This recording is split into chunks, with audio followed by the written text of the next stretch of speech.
And now, Dr. Watson, suppose we get back to Baker Street and Mr. Sherlock Holmes. Yes. The adventure I am going to tell about began rather early one rainy spring morning. Holmes and I were dawdling over some excellent kidneys Mrs. Hudson had prepared for our breakfast.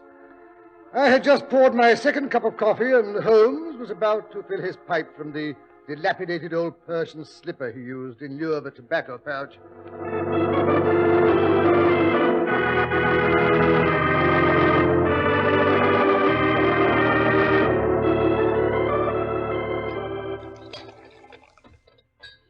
The trouble with you, Watson, as I've so often remarked, is that you see, but you do not observe. Oh. Any intelligent person who contemplates his fellow man should be able to deduce his occupation, his habits, and previous history after having observed his subject for 30 seconds. Oh, fiddle-faddle. You see a man, you make all sorts of wild guesses about his past and personality, and even if you guess right, what of it? My dear Watson, the science of deduction, as I practice it, is not guesswork, but a precise and accurate compilation and interpretation of minutiae that has unraveled many crimes and saved countless lives and reputations. Oh, bother. One of your clients, Holmes. Why do they always have to try to pull the bell out by the roots? Because they're harassed, Watson. People rarely consult Sherlock Holmes except in extremis. Yes, here he is. Watson, suppose you see what you can deduce from a first impression of the fellow. All right. Come in, come in. Which of you gentlemen is Mr. Sherlock Holmes, the detective? I have that somewhat dubious honor. This is my friend and colleague, Dr. Watson. How do you do? Won't you come in? Thank you. Here, now, take this armchair. You've come to consult me, I gather. That I have. In that case, make yourself comfortable. Won't you remove your hat? Oh, beg pardon. I'm that fashed I clean forgot where I was at. Well, Watson, what do you make of him? Well, I should say, obviously, late middle-aged, bald, past injury to the left leg or hip, which occasions a limp, and the thickness of his speech and the use of the word fashed indicate he's of Scottish origin. I am not. Born and brought up in Sussex, I was. Naturally, the thickness of the speech is caused by a faulty upper plate. The use of the word fashed was picked up in his railroading days. In all probability, he was engineer on the run-up to Edinburgh. But now he's been promoted to a somewhat more sedentary position, still connected with the railway. Oh, incidentally, Watson, the limp is not due to a leg or hip injury, but to a rather painful corn on the little toe of the left foot. Am I right, Mr... George Hogarth. And right you are, Mr. Holmes. In addition, Mr. Hogarth, you are a Freemason, you smoke a pipe, and you cut your nails with a pair of clippers that have seen better days. Oh, that's God's truth, Mr. Holmes. But how in the name of all that's holy you found out that it's all quite simple, Mr. Hogarth. Once Holmes elucidates, which he will now proceed to do. The damaged nail clippers I deduced from the somewhat jagged outline of the nail edge. That's right, sir. It's been like that ever since Nellie, she's my wife, pinched it to cut some picture wire to hang up her mother's picture. See, the pipe is also self-evident when one contemplates the somewhat charred and discolored forefinger on the right hand, which we use to tamp down the tobacco. The Freemason bit I gathered from the emblem on your watch chain. Aye, that's not so remarkable now you explain it. But how did you know I used to be a railway engineer? From the peculiar slant of your shoulders and the way you hold your left arm, acquired through years of leaning out of the cab of your engine to view the track ahead. Furthermore, the callosities of your right hand and the muscular development of the forearm are typical of a man who's held a throttle in his hand for many years. Furthermore, a railway engineer develops the habit of keeping his hat on to protect his hair from soot and grime. By the Lord Harry, you're right about that, Mr. Holmes. And last but not least, I deduce the fact that you've not completely severed your connection with the railway from the tiny bits of railway soot which have settled on your stiff white collar and cuffs. Right again. Just last year they made me station master down at Waterloo Station. And it's sooty enough there, so I still keep my hat on, in spite of the fact that it's a bowler and not too comfortable. As a matter of fact, Mr. Holmes, it's concerning what's going on at the station that I've come to consult you. Oh? And what's going on? Trains off schedule, wrecks, disorderly conduct on the platforms? If it was anything like that, me and the station police could handle it ourselves, Mr. Holmes. Oh, no, sir. There's been nothing that you could lay a finger on. And yet, every time one of the new deluxe boat trains comes in with a load of toffs from Southampton, somebody's luggage turns up missing.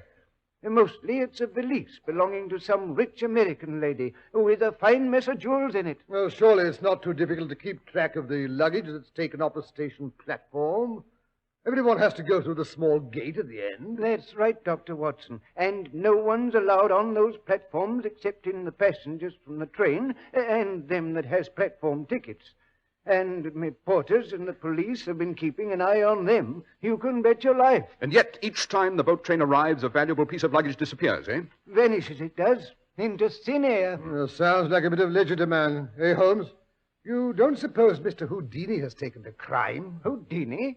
Who's he? The American magician who's come over. They say he's come to consult that writer chap. What's his name? Oh, yes, Arthur Conan Doyle. Mr. Houdini and Mr. Doyle are both reputable gentlemen, Watson.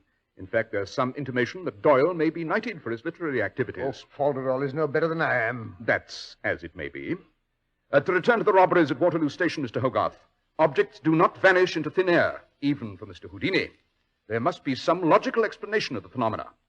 Tell me, have there been any other unusual occurrences at the time the thefts took place? Well, that is nothing you could call unusual, Mr. Holmes. But the robberies always do seem to go along with a small commotion of some sort. I suspected as much. Go on. Well, there was the ladies' Pekingese that got away. And another time, a steamer trunk got shoved off the platform. The porters just got it back before the 10:40 from Plymouth came roaring in. And another time, an old codger fell and twisted his hip. They had to bring a wheelchair. And each time after the turmoil had subsided, a valuable piece of luggage was missing. Yes, sir. And in spite of the fact that I had had the exit gate closed till things got under control. No one got away with a piece of luggage that didn't belong to him, I'd swear. They just vanished into thin air. Interesting, eh, Watson? And when do you expect your next trainload of jewel-bearing passengers from overseas, Mr. Hogarth? The Aquitania docked at Southampton this morning early. There's at least 6 American ladies aboard, sir, who are to be presented at court. I see. And you know what that means, Mr. Holmes. They'll be bringing enough jewels to outdazzle the Milky Way. The train's due in 37 minutes, sir. I have a cab waiting outside. What do you say, Watson? Shall we see if we can discover the particular brand of abracadabra used in the disappearing act at Waterloo Station? Right, I'll get my revolver and my umbrella. Never mind the firearms, Watson. Just be sure you bring your wits along. Wits and a keen sense of observation will be indispensable in solving this puzzle, I fancy.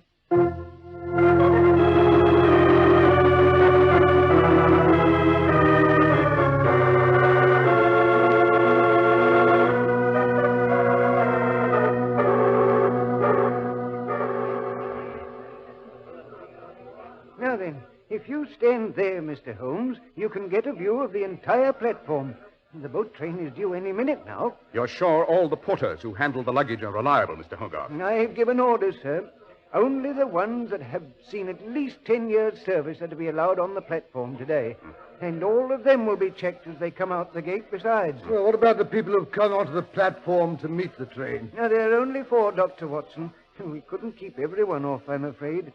The fat gentleman with the top hat and the large bouquet of roses is a famous theatrical producer. He's meeting his new star, Miss Edna Levy, who's coming over from New York. The nervous young man with the monocle and the gold-headed cane is the Honorable Cecil Heatherton.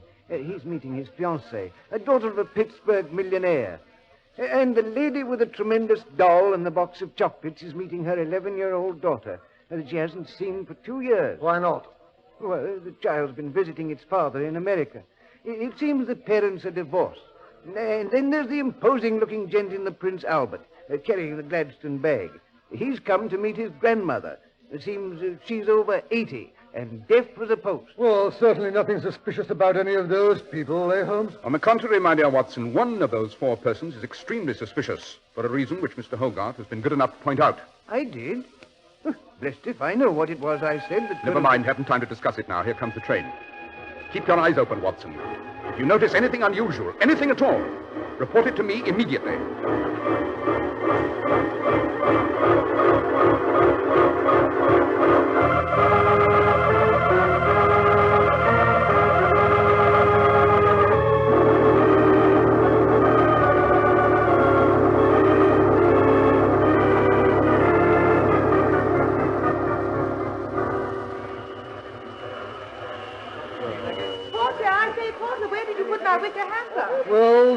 producer has located his star, the swain his fiancée, and Mamma has discovered her offspring. But where in thunder is Grandma? That's what I was wondering. I have 2 more pieces, Porter, and I've seen around in a green hat box.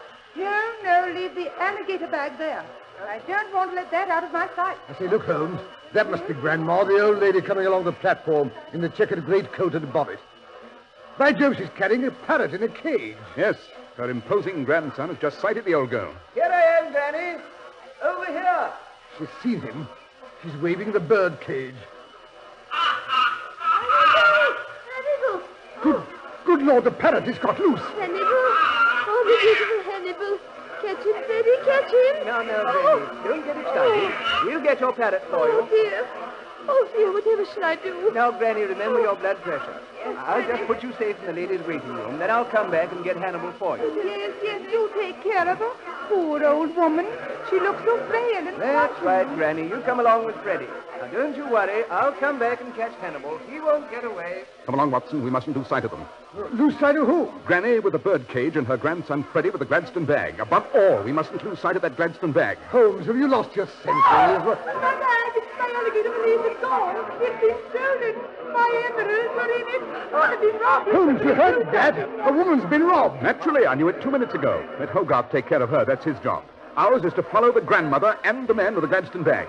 He said he was taking her to the ladies' waiting room, and that's exactly what he's doing. Now, you wait here, Granny. I'll be back as soon as I've caught Hannibal. It won't be a minute. Here, take my bag. Don't be long, Freddie. I won't. Take care of my bag now. Don't you fret. After her, Watson. Don't let her out of your sight. And above all, keep your eye on that Gladstone bag. Yes, but what about you? I'm going after Freddie. Oh, well, you... And where do you think you're going? Well, that is a friend of mine just came in here. An old lady with a parrot cage. Well, you'll have to wait outside. This is the ladies' washroom. No gentlemen permitted. Yes, but I mean it's urgent, you know, and all that sort of thing. I'm Sherlock Holmes' assistant. I don't care if you was the Prime Minister and the Archangel Gabriel all rolled into one. You'll not step into my washroom.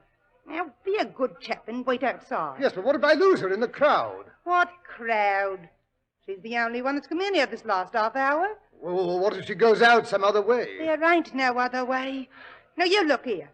I've been matron here for 15 years, and I've never had no trouble. But if you don't shut that door before I count 3, I'll whistle for the police. 1, 2... Now, look here, you...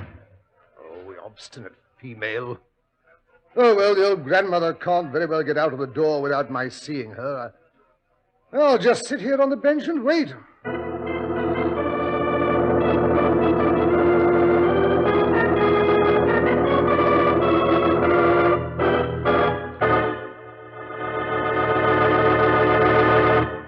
If clothing values finer than Clippercraft are obtainable, we've yet to see them, and we've done a lot of looking.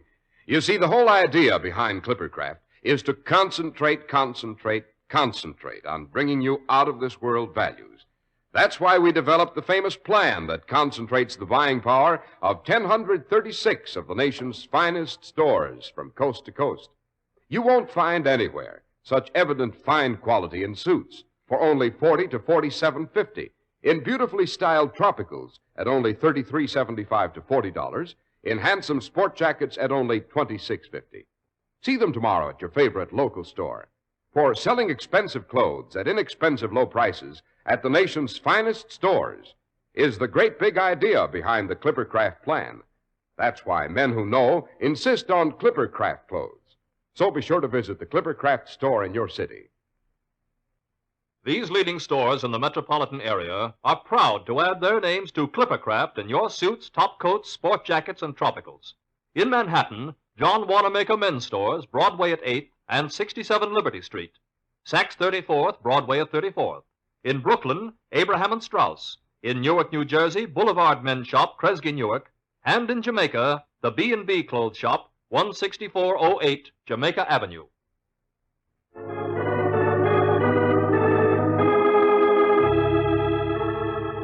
And now back to Dr. Watson, who is still playing the patient watchdog outside of the ladies' waiting room at Waterloo Station.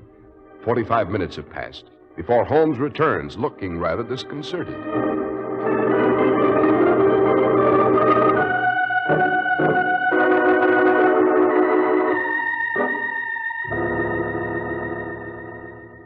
Oh, there you are, Holmes. I thought you'd forgotten all about me. What happened? Did Freddie catch the parrot? To blazes with a parrot. I lost Freddie in the underground. He dodged down into the Bakerloo tube and boarded a train for Queen's Park. I was right on his heels. At Baker Street, he got out rather suddenly, and by sprinting, he managed to catch the metro. I wasn't more than 2 yards behind him, but the door slammed in my face. Oh, then you mean he never even tried to recapture his grandmother's parrot? Certainly not. The parrot was merely the means by which the crowd's attention was diverted, so Freddie could annex the alligator bag containing Lady Margrave's rather famous emeralds. Yes, but neither Freddie nor his grandmother were carrying an alligator bag as they came off the platform. She had an empty parrot cage, and he had his own Gladstone bag. Exactly. Lady Margrave's alligator bag was inside the Gladstone, which is an ingenious affair with a disappearing bottom and 2 clamps, which catch and hold any object over which the Gladstone bag's placed. Oh, you mean he just put the Gladstone down over the alligator bag and walked off with it? If you would only learn to observe, Watson, you would have noticed how much heavier the Gladstone was when Freddie left the railway platform than it was when he arrived. Well, Holmes, it seems my turn to crow. Freddie may have eluded you, but his grandmother and the notorious Gladstone bag haven't managed to give me the slip. Oh, by the way, Watson, that is not his grandmother, but his lady friend, Flora the Flim. The what? Freddie is known as Freddie the Fop. They're 2 of the smoothest confidence operators in all Europe. You're quite sure Flora and the bag are still in the waiting room? Oh, positive. There's no one in there but the old lady when I interviewed the matron. And the old girl hasn't come out yet. Has anyone else gone in? Oh, I see what you mean. You think she may have passed the loot on to someone else? Oh, no one else has gone in. Well, wait a moment. Someone else has come out, though, now you mention it. Oh, my aunt. My sacred aunt. But it wasn't the old lady. It was rather a flashy woman with red hair. A wig, Watson. Wearing a purple greatcoat. Granny's check coat turned inside out. And a good 30 years younger than the old lady. Flora had merely slipped her teeth back in. Flora and Freddie are also famous quick change artists, Watson. Yes, but she was carrying an alligator bag. That Gladstone affair must be still in the waiting room. Watson, old boy, the Gladstone is also collapsible. This time the Gladstone was inside the alligator bag, not vice versa. Oh. Yes, but look here, Holmes. How was I supposed to know that auburn hussy would turn out to be Freddie's grandmother? My dear Watson, you have a frog in a box. The frog represents the waiting room attendant, let us say. Oh, go on, be allegorical. Into that box goes a caterpillar. The box is closed. Nothing else enters the box. Yes, continue. In due time, a butterfly emerges. The frog still remains. No matter how different the appearance, the butterfly must be the caterpillar that went into the box. It couldn't possibly be anything else. Oh, I see what you mean, yeah. Yes. Well, but look here, Holmes. Now what? Suppose the frog had eaten the caterpillar. Oh, let's go home to tea. Well, yes, I suppose we may as well. We have rather bungled things. I don't suppose we'll ever catch up with Freddie and Flora now. Oh, they'll be on hand for the next elegant boat train, in other disguises, of course. Yes, next time, I think we shall play the game their way and see what happens.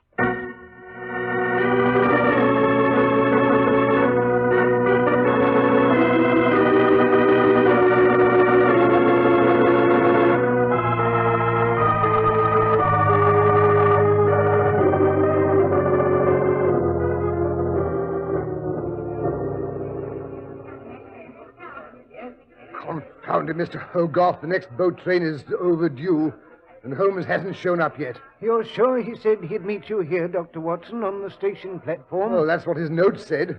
Mrs. Hudson brought it to me with my eggs this morning. She said Holmes was up and away before she'd even had her early tea. I do wish he'd show up. That big steel millionaire, Mr. Ramsgate McGregor, was on that boat. It's rumored he's bringing some pretty valuable papers along with him. It's got something to do with an invention of some sort that'll astound the world, they say. What will they think of next? Wireless central heating, illuminating gas. Aye. First thing you know, they'll be flying without wings. Not in our lifetime, Mr. Hogarth. Well, I don't see anyone resembling Freddie waiting on the platform this time. Just that fat old man who's a good foot shorter and twice as big around. And the horsey-looking woman with the Gladstone bag. By Jove, you don't suppose Freddie and Flora have reversed roles and she's carrying the bag this time? I thought of that, Dr. Watson. But you can't arrest anyone just because she's carrying a Gladstone bag. Why, there must be hundreds of them just like that going through Waterloo Station every day. Yes, you're right, confound it. It doesn't look very heavy. A woman that's as robust as that one could carry the Nelson Monument and never feel the weight of it. Hark, here she comes now. Yes, and no Sherlock Holmes.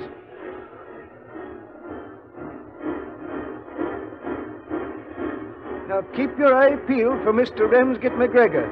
He's the one they'll be after this time if we give him the chance.